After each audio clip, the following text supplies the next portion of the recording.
Oh, geez. Oh my gosh.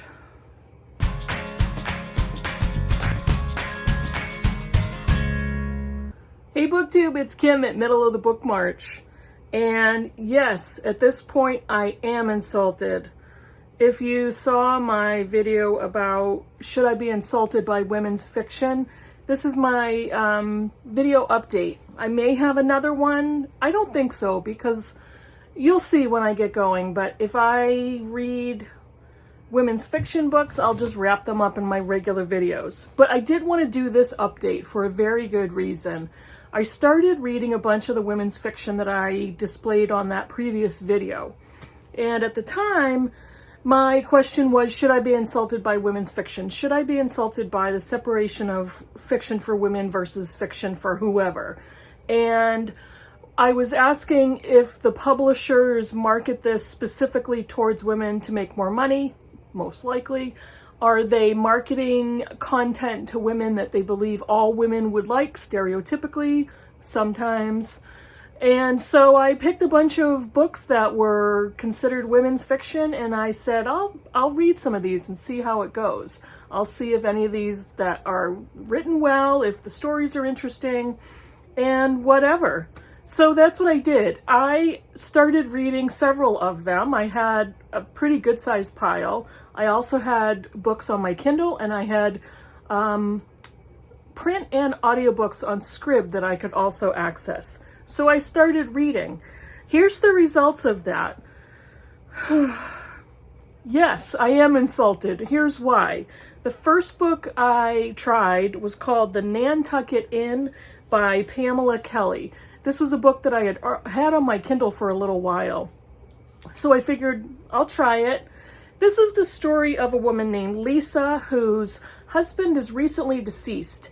And after his death, she finds out that she has no more savings because he had a gambling addiction and spent all of their life savings paying off his gambling debts.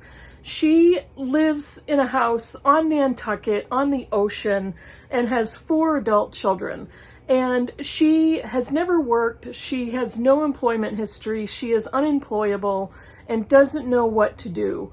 And she believes her only 2 options are to either sell the house or to turn it into a bed and breakfast, because she's an entertainer and a cook and she loves hosting and that type of thing. So she feels those are her only 2 options, and she needs to talk to her 4 adult children who all have problems of their own. And we go from there. I read 4 chapters. Oh, and this was a stereotype of a woman who was married for a very long time and was, for whatever reason, believed she had a wonderful marriage and lovey-dovey, and was having children and building a family and never had to work and never had to be concerned with finances and never kind of looked into the management of their family. And now all of a sudden, the dead husband is a gambling addict and she has no more money. Oh, goodness me, what shall I do? I was so disgusted by the stereotype. I was so disgusted by this story. I was bored out of my head. Now, she's a grown woman, most likely in her 50s, if not late 50s, with 4 adult children. It's up to her whether she wants to sell the damn house. Sell the friggin' house and get off of Nantucket and find something affordable. Make a bunch of money off of, whatever appreciation this house has enjoyed, which on Nantucket would be a lot. Sell the stupid thing. But no, she starts talking to her kids about turning it into a bed and breakfast. Really? What? The stereotype of a woman who loves to, who's very hospitable, loves hospitality, loves food, loves to cook, and she's going to turn her big house into a B&B? Ugh. I was bored, and I was all the other things. I was all the other things at the same time. The next one I tried, I had access to a book by ELIN Hildebrand, who is a prolific beach book writer. That's how she describes herself. This one was called Nantucket Nights, coincidentally. Again, set on Nantucket. Apparently that's a great atmosphere and scenery for women's fiction. I don't know. This one, I barely remember. It's for 20 years. There are 3 friends, Kayla, Antoinette, and Val, and they have a summer ritual. They get together every summer, and apparently they have some sort of, you know, house on Nantucket. They do the lady thing. They drink cocktails, eat food, go skinny dipping, that type of thing. Eventually, one of the 3 swims offshore and is never found. She disappears, and so they go through this cycle of grief, and they go through learning the secrets about each other and what their friend's secret was and their background, and all of a sudden life splits wide open. I couldn't stand it, and I don't even know if I got past chapter 1. So far, after 2 of these books, I was so disgusted with the stereotypes, the cliches, the similes. It all blended together. It was like, I can't survive on a diet of cotton candy. I've tried. I can't do it. You can't survive on a diet of sugar and caffeine and all of that stuff that we all love, but is not good for us in large quantities. I can't survive on this type of literary or non-literary diet. I was just, oh my gosh. Okay, then I tried one of the books that I bought of a non-white author of women's fiction, and this is The Marriage Clock by Zara Rahim, who is a young Muslim Asian American woman author, and had high hopes for this one. This is a debut novel about a young Muslim American woman who's in her mid to late 20s, and she's given 3 months to find a husband. Her family has told her, if you don't find one on your own, we're going to set you up. We're going to find one for you. And her name is Layla, and she is holding out for a stereotypical Bollywood romance. She has a Bollywood actor's face in her mind. This is the guy she wants. She knows that if he looks like this, she's going to fall in love with him, and her parents will be happy because the love will come before the marriage. When they keep telling her the custom is marriage comes before love, and her sister or her cousin did the same thing. I got a few chapters into this one, and here we go again with the stereotypes. This was the stereotypical situation where a young Indian woman is being pressured by her parents to get married, and that her sole goal in life is to find a husband. Okay, 2 goals: find a husband and start having babies. And it was just that's all it was the stereotypes. And she was so kind of silly and naive about looking for a particular type of man who reminded her of this Bollywood actor, and she wanted the grand romance before she got married. But yeah, we all did before we got married, but it takes a little time. You're not going to find it in 3 months, and you're not going to find it by speed dating, and who knows if you're going to find it by dating online. I don't know. Who knows? But of course she has to follow through with the convention of her parents, and they're hoping she finds a nice Indian boy and a nice Indian Muslim boy, and she could be looking at anybody as long as he looks like this Bollywood guy. I was so disappointed. It's like not all women have goals of marriage and having babies, and we have the exact same plethora and variety of goals as men do, as any human does. There are plenty of things that women aspire to. They are not all marriage, and they are not all babies. Whew. This next one is called Rainy Day Friends by Jill Shalvis, and I loved the cover because there was a dog on it, and it was so super cute. And it was another one with the beach scene on it. I don't even remember this one. I don't even remember, the plot. I don't remember anything about it. Apparently, 6 months after Lainey Jacobs' husband's death, here's another one with a dead husband. It's hard to imagine anything could deepen her sense of pain and loss. But then she discovers that she's not the only one grieving his death. He's apparently had many other women who believe they were his wife. So she discovers after the husband's death that he's a serial adulterer. Isn't that just another stereotype of a man who's pretty much doing whatever he wants, And he's like, I'm gonna go with as many women as I can, and after I die, no, I don't care. I can do what I want now, and I can charm everybody to believe they're the only one. And so she needs to learn how to trust again. I don't even know how far I got in this one. I was expecting a beach story with a cute dog in it. I don't know. I know I started it because I could see my progress on my ebook, so Now, the next one was a big disappointment because I read this author's first book and really enjoyed it. And this one is People We Meet on Vacation by Emily Henry. This is the story of Poppy and Alex. Right away, when I found out her name was Poppy, I'm like, oh, jeez. Oh, it's a cute name when it's a baby, but it's just, oh, geez, I don't know.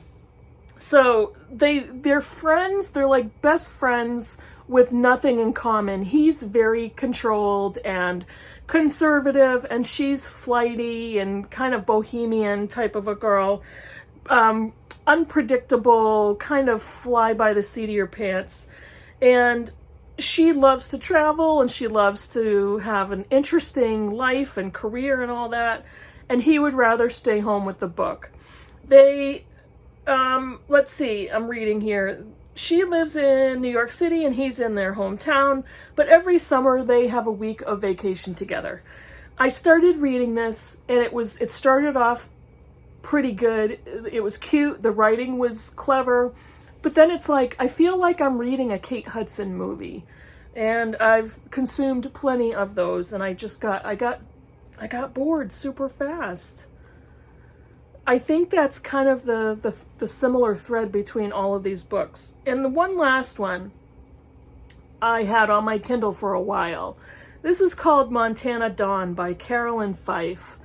And I did not find out until later that this is kind of like a clean romance book, and it was awarded, I didn't even recognize any of the names of these awards. I think it was like a clean romance group or Christian fiction. I don't remember, but it was considered a clean romance, so there's no really steamy bits in here. This starts off with a woman named Faith Brown, and there's a cowboy, Luke McCutcheon, and this is the first book in a series of the McCutcheon family. So Luke McCutcheon is this cowboy who is managing a family cattle drive. So it's his first time being the boss of this group of cowboys and these massive amounts of cattle that they're driving, I don't know where, on the plains, the prairie somewhere. And he comes upon this wagon that has either crashed or turned over or whatever, and he hears weird noises coming out of the wagon. So he goes to investigate, and he finds a woman in labor about to deliver a baby, and a young child, of a boy who's around 7 or 8 years old. So he assumes that the boy is the woman's son, and this woman is in the throes of delivering a baby. And he steps into the back of the wagon. She freaks out, and he's trying to assure her, I'm not going to hurt you. I want to help you. It's like, you come upon a strange woman on the prairie in a broken down wagon in the throes of delivering a child, and you're going to instantly help her? What do you know? You're a cowboy. I'm like, what the hell is going on? So I continue to read, and it started to get you like, okay, I think I'm going to enjoy this book. It was a very light read. And this is a woman, we come to find out, she had been married to an abusive man who died. And her brother-in-law, the man's brother, who was even more cruel than her dead husband, was going to marry her as the brother-in-law and take her over pretty much. And she knew that he was more cruel than her husband was, so she took off. And she took this little boy who was classified as her stepson. But I think the relationship was that he was the son of one of her friends who died. So it's like, it was kind of weird. And of course, she is massively pregnant by her dead abusive husband. So that all backstory comes out. So of course, she's very secretive to this cowboy who's helped deliver her baby. Like literally physically helped deliver this baby. And it's a baby girl. So the rest of the beginning of the story, she gets acclimated to the rest of this group of cowboys. They want to help take care of her and get her where she tells them she needs to go. There's a bunch of secrecy. The little boy like wants to hang out with the cowboys, which is fine. So they have this little newborn baby girl, and all these big old burly cowboys are trying to come up with a name for her, and they decide to name her Dawn. Hence the title, Montana Dawn. So okay, so far so good. It's okay, I'm reading, I'm enjoying the lightness of the read. And then there comes a chapter where the little boy is out on the horseback with a bunch of cowboys, and he comes running back to the so-called mother, and he's all dirty, and he's little boy activity, and he's all happy, and he shows his mother a dead snake, and she faints. She faints. Passes out. I'm like, here's a woman who crashed a wagon, gave birth to a baby in the back of a broken down wagon with a strange cowboy helping deliver this child, and she faints at the sight of a dead snake. And of course, from the very beginning, this is the cowboy that delivered her baby in all of its physical glory, and it's insta-love. They're like already in love with each other. And the cowboy started to fall in love with her when whilst he was in the throes of helping deliver this child. I gave up. Like, nope, no, I gave up. I couldn't take it anymore. And I'm like, is this what publishing really thinks that women want to read? Do they believe we are this superficial? Do they believe that our brains are filled with cotton candy? And is this what we're being offered as women's fiction? And what does that say? I felt this is going to sound offensive, and I'm sorry if you are a person who really enjoys reading this type of fiction on a regular basis.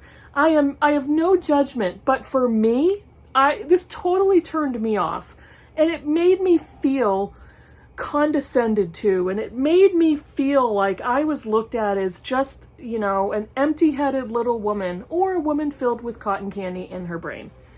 And yes, now I'm insulted. So I felt so kind of emotionally grossed out that I unhauled many of the books that I actually showed you in the last video. I do have probably 8 books that I held back that are either bigger name authors or different types of storylines. So I'm going to pick out a few of those and see how it goes. Those are my results. I'm not happy about it. I am a little disgusted, quite a bit disappointed, a little resentful, and really happy I didn't spend a lot of money on these books. So go ahead and fight me in the comments below. Give me the thumbs down, whatever you feel you need to do. If you do have any comments, let me know in the comments, and hopefully we can have some decent conversations about this. That's all for now, and I'll see you in the next video. Bye, everybody.